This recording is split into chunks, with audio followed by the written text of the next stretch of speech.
Meurt avant Amir Aslani a défendu durant 10 ans les droits de Johnny Hallyday. L'avocat parisien, dont le cabinet feutré est situé dans un immeuble de la très chic avenue Montaigne, représente à présent sa veuve, Laetitia.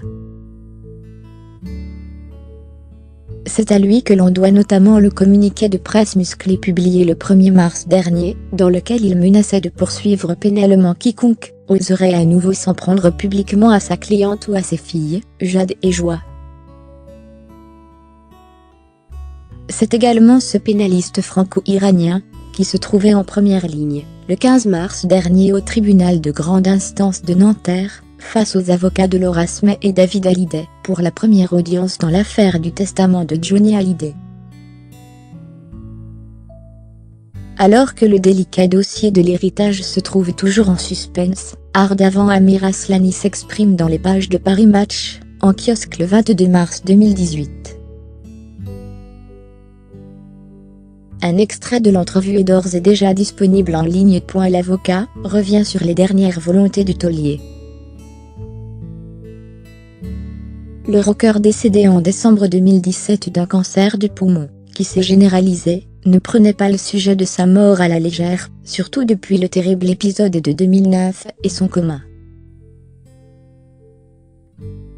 Johnny avait depuis longtemps le désir de régler sa succession, assure meurt avant Amir Aslani, et Laetitia Hallyday n'y était pour rien. C'est d'ailleurs le plus souvent sans elle que Johnny Hallyday venait discuter de cette affaire délicate, la maman de Jade, 13 ans, et Joie, 9 ans, ne supportant pas d'envisager le futur sans l'homme de sa vie. Elle vivait mal de devoir envisager la mort de son mari. Chaque fois que le sujet était abordé, elle pleurait.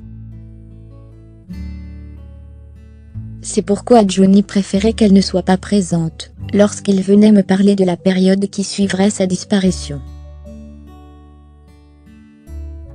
Prétendre que Laetitia lui a forcé la main est une aberration quand on connaît la détermination de Johnny, défend l'avocat. L'histoire personnelle de Johnny Hallyday l'a poussé à protéger Jade et Joie. Le départ très précoce de son père et l'abandon de sa mère, plus préoccupée par sa carrière que par son fils, ont laissé des traces douloureuses. Il était conscient de l'écart d'âge conséquent avec son épouse, avec ses 2 plus jeunes filles. Peu de temps après sa naissance, son père était parti, sa mère l'avait laissé. Johnny ne voulait pas que ses 2 petites filles vivent ce qu'il avait vécu, l'indigence, l'abandon.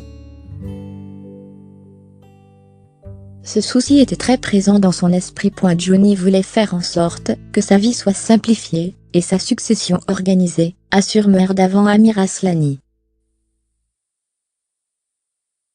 L'intégralité de l'interview de l'avocat de Laetitia Hallyday est à découvrir jeudi 22 mars, dans les pages de Paris Match.